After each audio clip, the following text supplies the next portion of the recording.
Okay, everyone, this is Arithmetic. Welcome back. So now the next topic we are going to study about arithmetics. It's actually another example of combinational logic circuits. Arithmetics, like arithmetic units, are basically the most important component of any computer system.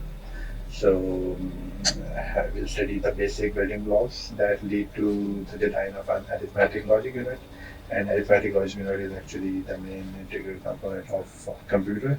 So we'll see how the different arithmetic operations are being performed in the computer system or digital system. So we'll see a bit about adder circuits. Actually, we have done already uh, these basics of adder and subtractor circuits. So we'll just since this is going to be just a review lecture for you.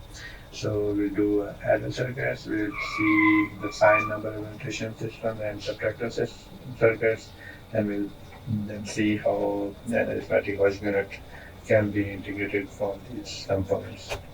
So the roadmap so far in this online course is basically we studied Boolean algebra, we studied how to simplify the things, how to simplify the circuits, the logic expressions using K-maps, using Boolean algebra.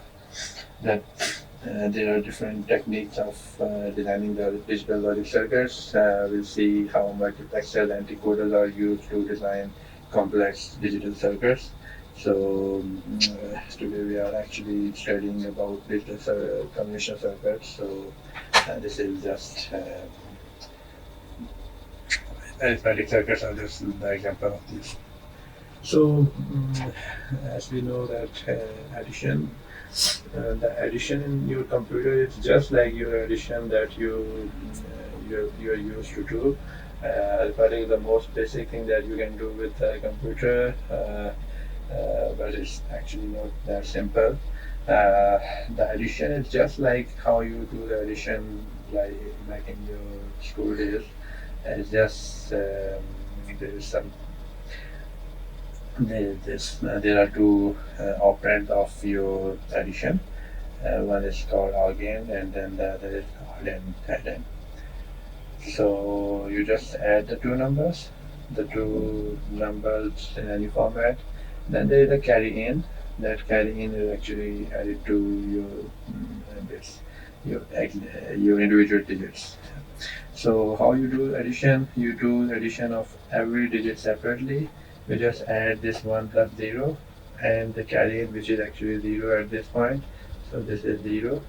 So 0 plus 1 plus 0, that leads to 1 as the 1 in this 0th digit.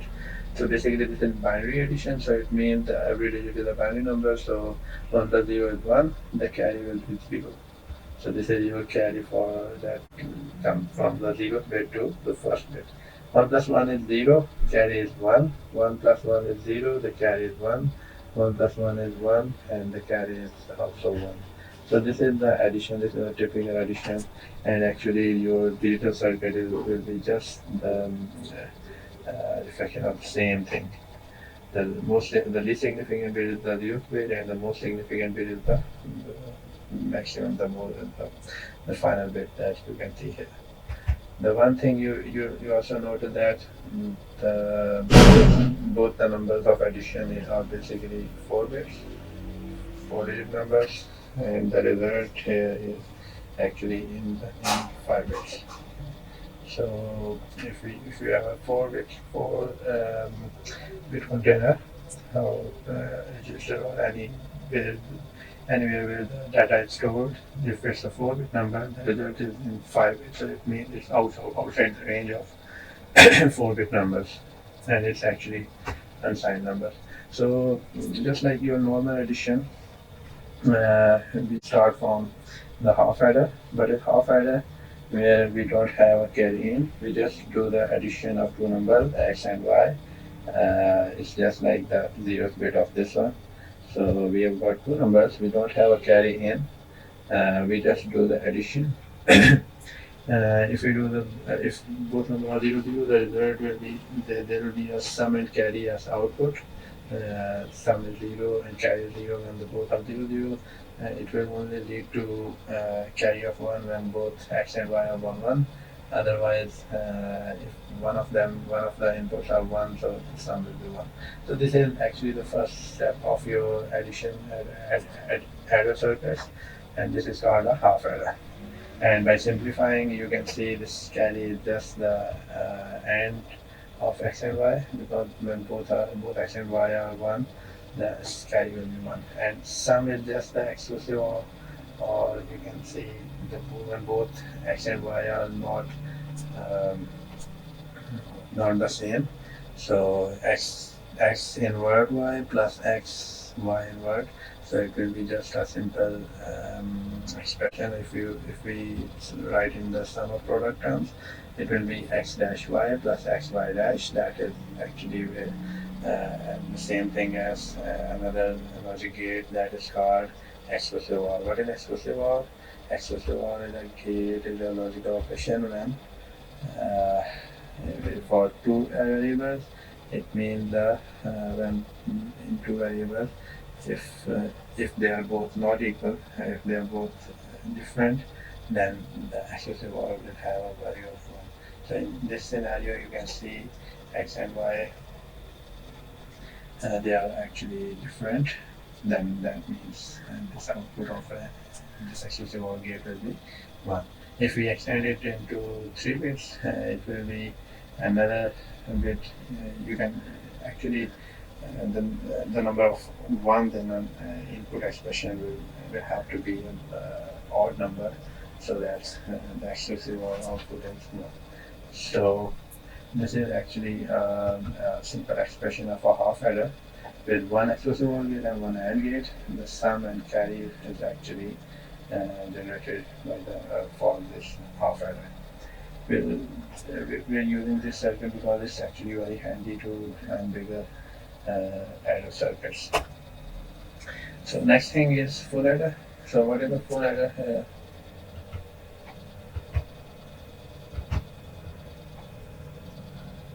Okay, just let me close this one first.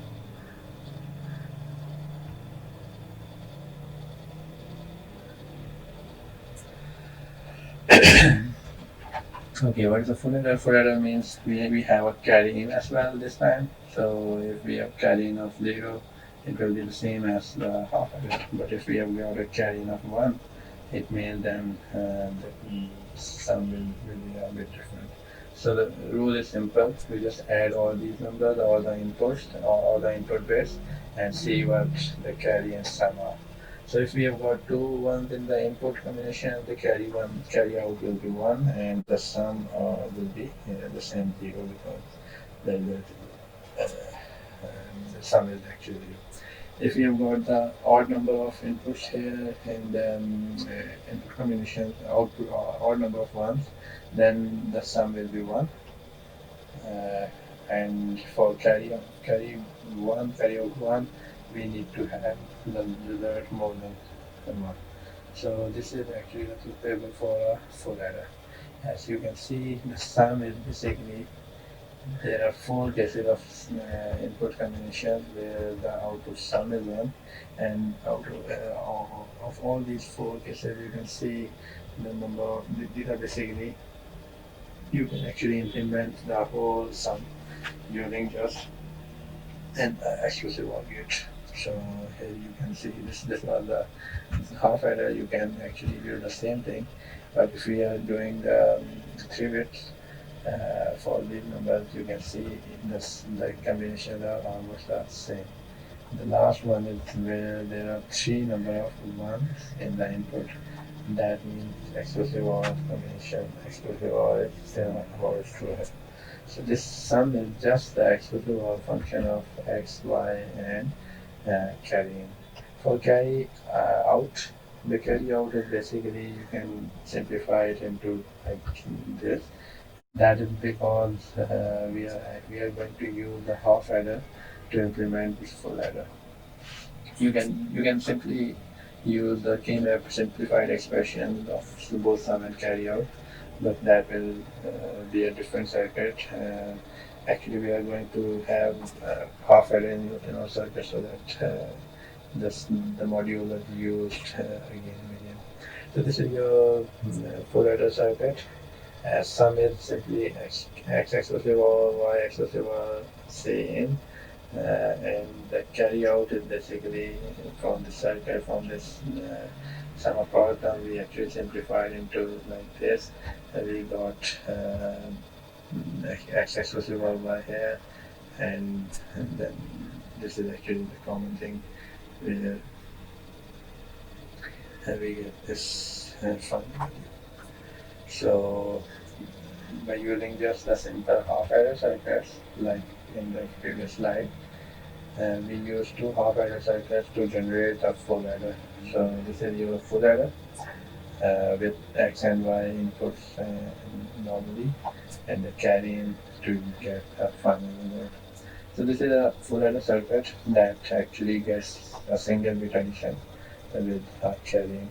So this is actually one of the most important part, main building block of our bigger digital logic arithmetic circuits, right? Like here we are a 4-bit adder. So you can see here we can use simple full adder circuits to generate bigger adders. So we integrated 4 simple full adder circuits, simple full adder IC to get the 4-bit adder within the full adder circuit. Every bit every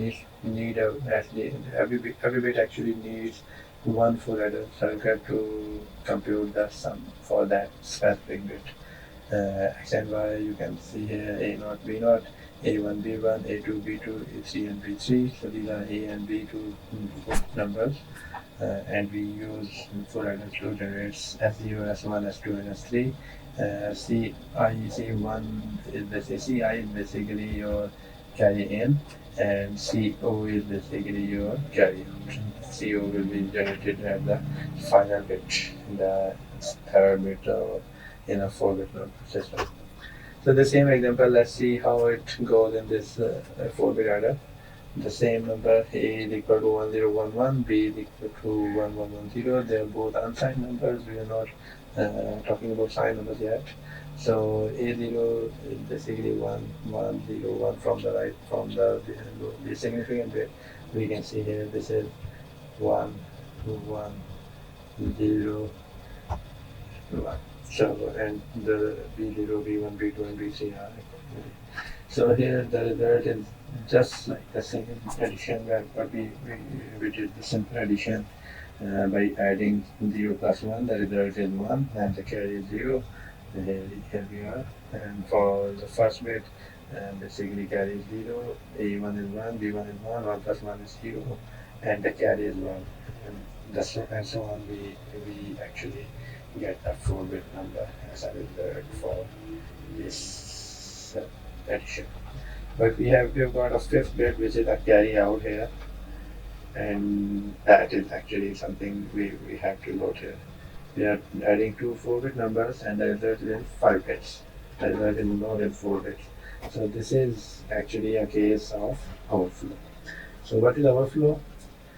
We can see here the result is actually not in the same size. If we are doing the 2 4-bit number addition, the result is in 5 bits. It means that there is an overflow that has occurred.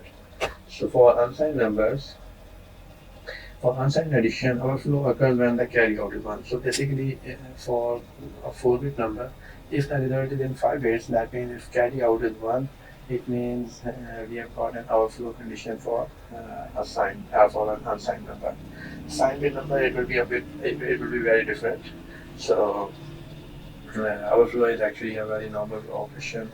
It can never be prevented because every complete hardware is finite, and we always have cases where the result is overflowing the typical size of the data.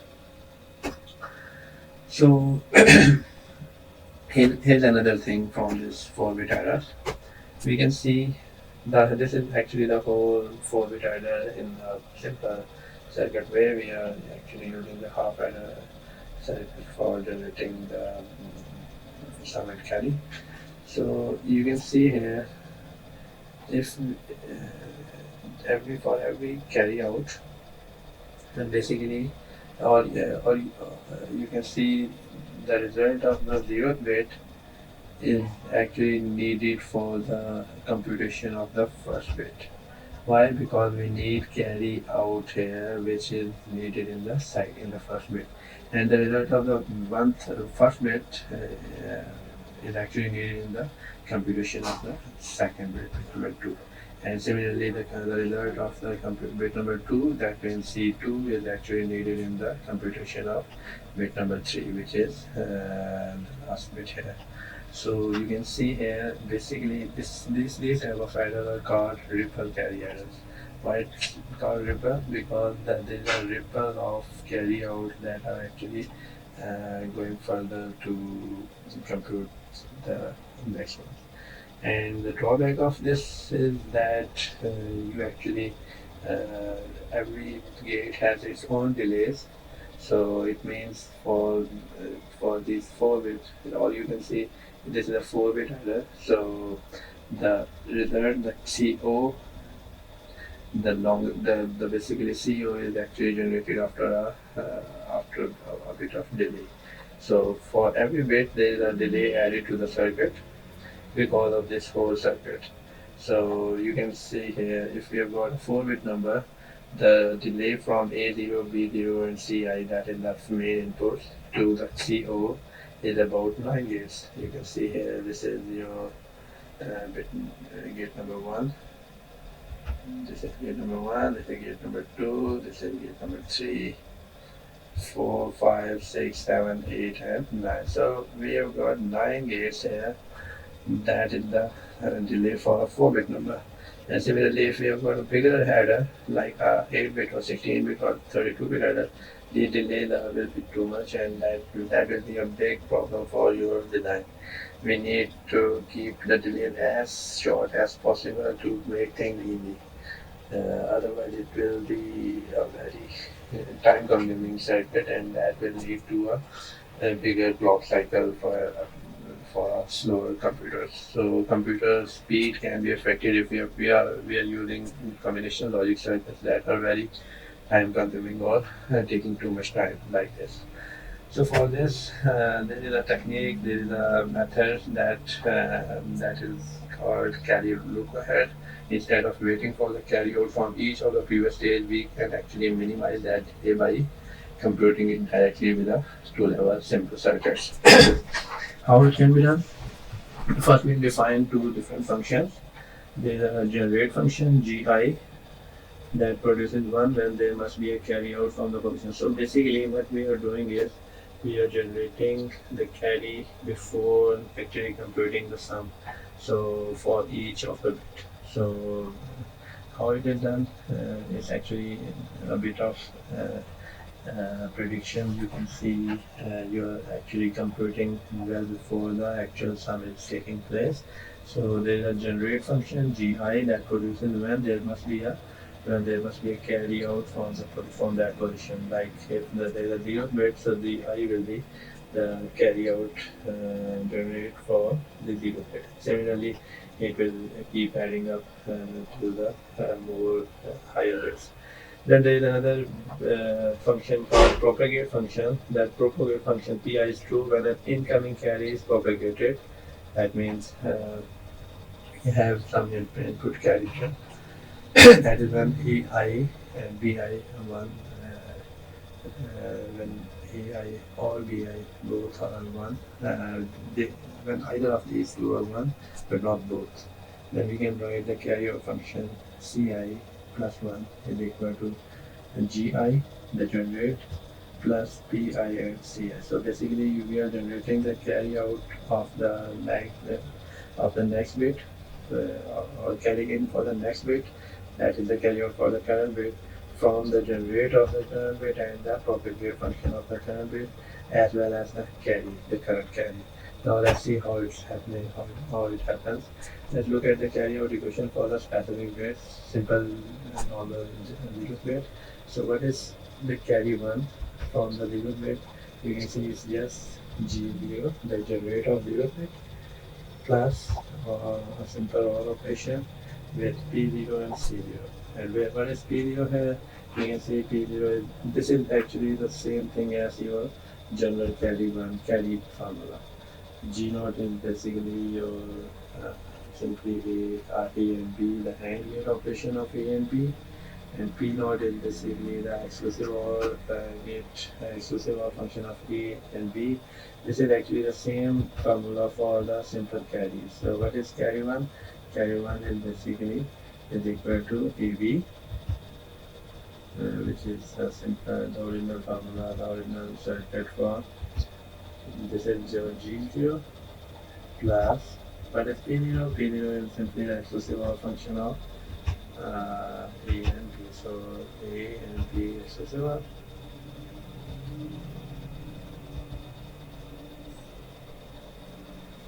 So I will just. So this is your general full circuit.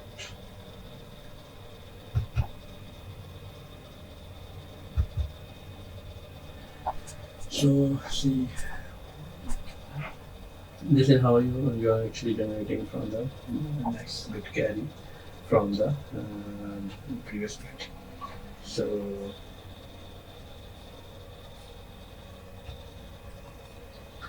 zeroth bit, you know how it happens. For the next bits, you are actually generating the using the generate and propagate function. So this was actually for the zeroth bit. And we can have the first bit in a similar fashion, but we will use G0 and P0 functions. For the next bit C2, it will be just like that, but because the P0 and C0 are basically propagated now, we'll use the the C1 value from the previous one. So this C1 value is, instead of the propagating or carrying the ripple of the whole function, whole carry, and we are just making this smaller ripple of this C1. Right, so this is how you generate the whole carries before even proceeding with the sum. As you can see, these expressions are just the sum of product terms, the simple AND gate operation. So this whole circuit can be generated by using a two-level circuit with AND gates at the first level and OR gate in the second. So the total delay will be just 2 gates for all of these. So the same adder, the same 4-bit adder, but now we are. Okay, so this is your whole circuit, the 4-bit adder with a carry Lookahead formation here. We are actually generating the carries before in the parallel circuit, instead of getting these carries from the simple single bits like before. So this is actually going to reduce the delays from a bigger delay of 9-bit to just 4-bit for a simple 4-bit circuit. The thing is, these are called carry Lookahead adders. By adding more hardware, we actually reduce the number of levels in the circuit and speed things up. We can combine carry Lookahead adders just like ripple carry adders, and we can do carry Lookahead between the adders too. These are basically, we can actually create a smaller ripple than the main adder circuits. But how much faster is this? We can see here for 4-bit adder, not much. There are just 4 gates in the longest path of a carry Lookahead adder versus 9 gates that we originally did.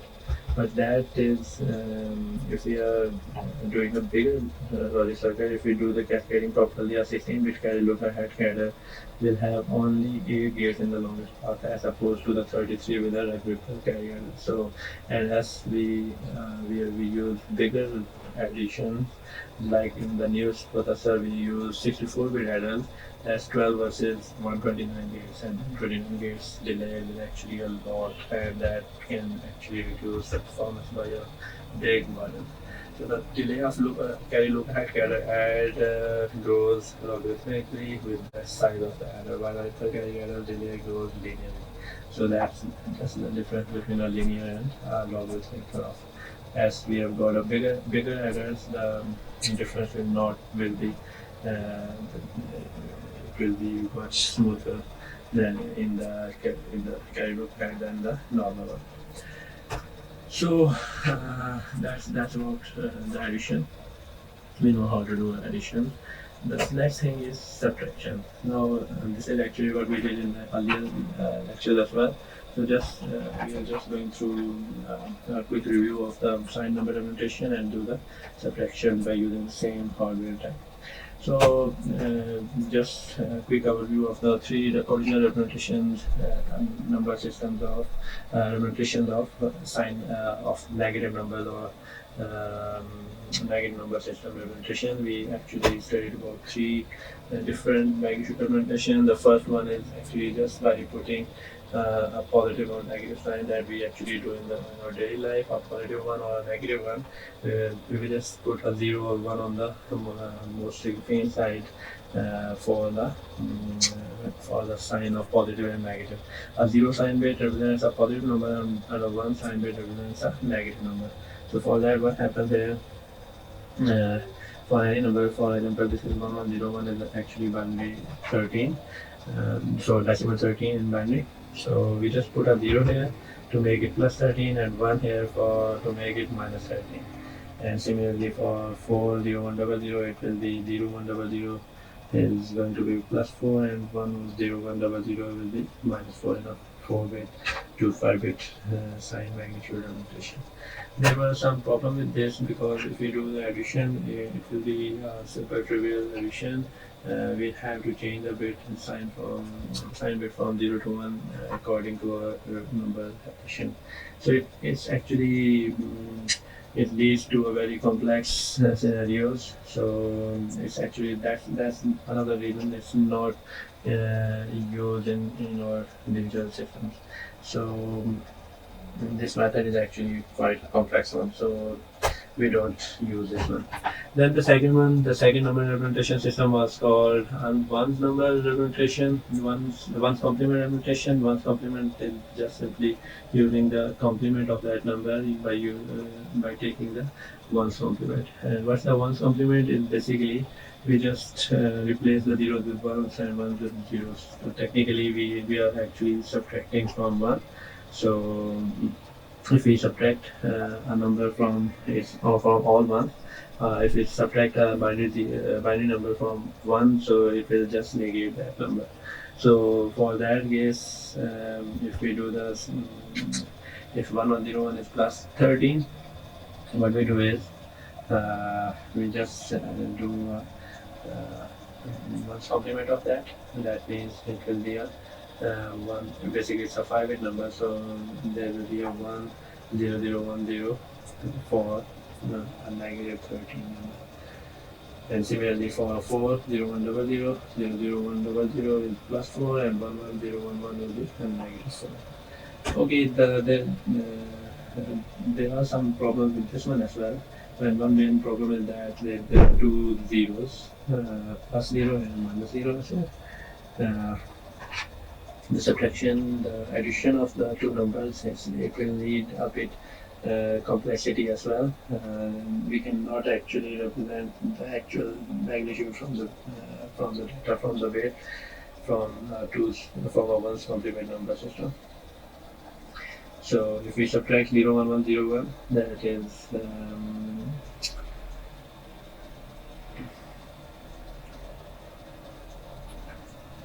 so if we can negate a 5-bit number 01101, that will just be simply the subtraction from all ones. This will lead to 10010. But if we add both the numbers, the ideal scenario should have been that it should lead to 0, but it doesn't. That is actually one of the problems that we face by using the one's complement. There are two steps in adding one's complement numbers. First, we do the unsigned addition to the number, including the sign bit, then take the carry out and add it to the sum. So basically, we are adding one more extra complex step to do the addition for mass complement number. It's same simple in the original, the first one, the magnitude addition, but still a bit tricky. So we need something more advanced and more simpler to do. That's why the main representation system is called two's complement number, two's complement representation, that is actually used in the worldwide for representation of negative numbers. So this idea is basically taking the two's complement instead of ones. And the thing is, if we take n number, we actually subtract it from the one with all zeros for that number of bits to get the two's complement. Or in simple words, you get the ones complement first and then add one, just like your 9 and 10 supplements. So the plus point for this is it's actually very easy to do the subtraction. Basically, the magnitude is the same as you can get the exact magnitude of that number. So what we do is, when we do the subtraction, when we do the addition, negating the two's complement number takes a little bit of work, but adding is actually much easier. How to do this negating? We do the subtraction. We get the get the ones complement first and then add one. But if we got the two's complement representation of any number, we just add them and we don't have to do any additional stuff like before, but this will lead to your final result as exact one. So if we can compute here, just let's see the example. This is +7 and this is -4, 1100 for 4-bit number representation system. So if we add +7 and -4, the result should be +3. That should be the result. And you can see here, if we just do the addition, just ignore the carry here, but in 4-bit number system, the result is +3, which is exactly what we need here. And that is actually the main thing about your the main advantage of two's complement number system. To further convince you that this works, let's try adding two negative numbers. Let's see how if we add two negative numbers. We have got a -3, 1101, 4-bit number, and -2, 1110, another 4-bit number. We just to add these two numbers, the result should be -5, as we know that. Let's add them in binary number system. 1 plus 0 is 1, and the result is 1011 with a carry of 1. We just ignore this carry for now. 1011 is actually -5. So basically, the two's complement number system leads to your exact magnitude because the place values are just the most significant bit is turned to negative number. So that's the reason. If you do the addition of a number with its two's complement number, so it means if we have got a 1101, this is -3. If we add 1101 -3 with 0011, which is +3, what should be the result? You can see, you can do this on your own, and you can see the result should be 0. So if we do the addition of a -3 with +3, the result should be 0 with one carry. That one carry can be ignored here. Okay, so how to design the subtraction circuit? What will be the main thing here? It's just like your, let's see the same adder circuit. That was the one-time adder circuit that we actually built up with a few slides before, and this is a simple little carry adder. So what we do is A0, B0, every bit has got a full adder here. So we could build a subtraction circuit like this, the same scenario, the same technique. We can actually do the B complement. So how to get the two's complement of B? You can see the two's complement of B will be B bar, that is your B invert plus 1. So that 1 means we have got 1's complement here. We just negate every bit of B and then add 1. That will give you a 2's complement of B. That is your B, the negative of B. So if we want to do the addition, if we want to do the simple subtraction, sorry, what we do is when we do the we just use b instead of normal b. We just use the complement of b, and we add 1 from this carrier. So this is how your typical subtractor circuit should look like. A0, A1, A2, and A3 are simple, just like your adder. But for B0, what we do is we just complement each of the bit, and then we just change the carry into 1. So by changing carry into 1, it means we are actually getting the sum of A plus B invert plus 1. So B invert plus 1 is your negative B, which is the 2's complement of original B. So these are just very small differences from your main adder. So it's not hard to make one circuit that does the both addition and subtraction. So for that this is actually what we did in the class as well. So what we use is we use an exclusive OR gate here to do the subtraction, or to use B as normal B, or the negative of B. While we have another input sub, that sub will be either 1 or 0. If it's 0, it means the exclusive OR gate output will be normal B. We won't be using the complement of B or the negative of B. If we have got sub 1, then the exclusive OR gate output will be complement of B. So and that's why the summation will be with the A minus B. That summation will be A minus B instead of A plus B, and that sub is actually used as carry in as well. So this is actually the basic subtractor circuit that does the same, or simple single circuit that is doing both addition and subtraction at the same time.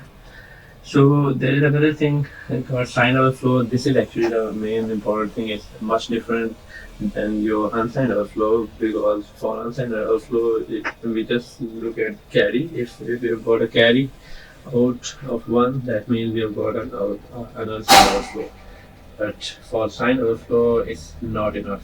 There is a difference. You can see here, if we are doing addition of two positive numbers, and the result is going to be a negative number, so it means we have got an overflow. So here the carry out is not the concern, but we have to look at the sign bits or something to check all the possible values.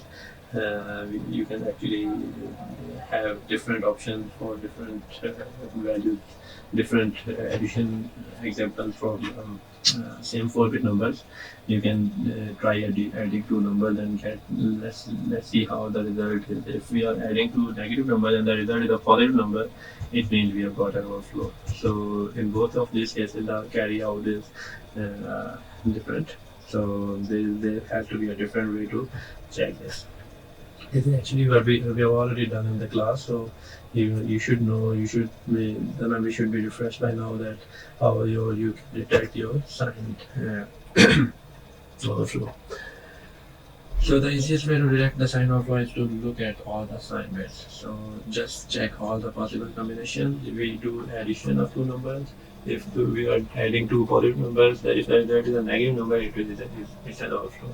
If you are doing addition of two negative numbers and the result is a positive number, it means it will be a overflow. If we are doing two negative number addition, the result is a negative number, it means it's okay. And similarly, if we are adding two positive number and the result is a positive number, it means it's okay, there is no overflow. There is one case overflow can never occur when you add a positive number and a negative number. So you should know why is it this way. If we are adding two different sign numbers, there will never be any overflow. So the next important thing, the sign extension. As we can see, the most significant bit is the sign bit for this 2-bit number representation. You just have to be very careful in extending the sign number. If we are using a 4-bit number and we need to represent it in 8 bits. You just have to add up some bits for on the left on the most significant part, but those bits should be the same sign bits. If you have got a sign bit number with a positive number, we'll just extend with all zeros on the left because the sign bit is already zero.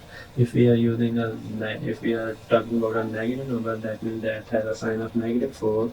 Negative one sign most significant bit is 1 because the sign bit is 1. For a negative number, we just extend with all 1 on the left, and that will make sure the magnitude is the same. So this is actually how we do the sign extension.